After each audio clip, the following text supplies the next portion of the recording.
नमस्कार दोस्तों, आज की कहानी का शीर्षक है आज्ञा पालन। चलिए कहानी शुरू करते हैं। एक व्यापारी के पास बहुत से ऊँट थे।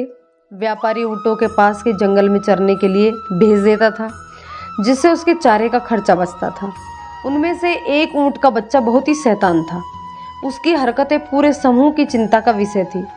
बच्चा ऊँट प्राय समूह से दूर चला जाता था और इस कारण समूह से बिछड़ जाता था। बड़े ऊँट हरदम उसे समझाते थे, पर वह नहीं सुनता था। इसलिए उन सब ने उसकी परवाह करना भी छोड़ दिया था। व्यापारी को उस छोटे ऊँट से बहुत ही प्रेम था, इसलिए उसने उसके गले में घंटी बांध रखी थी। जब भी वह सिर हिलाता तो उसकी घंटी बजती थी, जिससे उसकी चाल और स्थिति का पता चल जाता था। एक बार उस स्थान से एक शेर गुजरा जहाँ ऊँट चर रहे थे। उसे ऊँट की घंटी के द्वारा उनके होने का पता चल गया। उसने फसल में से झांक कर देखा तो उसे ज्ञात हुआ कि ऊँटों का एक बड़ा समूह है, लेकिन वह ऊँटों पर हमला नहीं कर सकता था, क्योंकि समूह में ऊँट उससे बलशाली थे। इस कारण वह मौके की तलाश में वहां छुपकर खड़ा हो गया। समूह के एक बड़े ऊँट को खतरे का आभास हो गया। उसने समूह को गांव वापस चलने की चेतावनी दी और उन्हें पास पास चलने को कहा।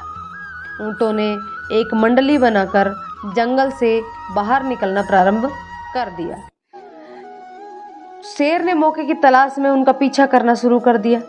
बड़े ऊँट ने विशेषकर छोटे ऊँट को सावधान किया, कहीं वह कोई परेशानी खड़ी न कर दे। पर छोटे ऊँट ने ध्यान नहीं दिया और वह लापरवाही से चलता रहा। छोटा ऊँट अपनी मस्ती में अन्य ऊँटों से पीछे रह गया। जब शेर ने उसको देखा तो उस पर झपट पड़ा। छोटा ऊँट अपनी जान बचाने के लिए इधर उधर भागा, पर वह अपने आप को उस शेर से नहीं बचा पाया। उसका अंत बुरा हुआ, क्योंकि उसने अपने बड़ों की आज्ञा का पालन नहीं किया था। तो दोस्तों, ये कहानी हमें बताती है कि हमें हमेशा अपने बड़ों की सलाह पर गौर करनी चाहिए, क्योंकि उनकी सलाह पर गौर करने में ही भलाई होती है।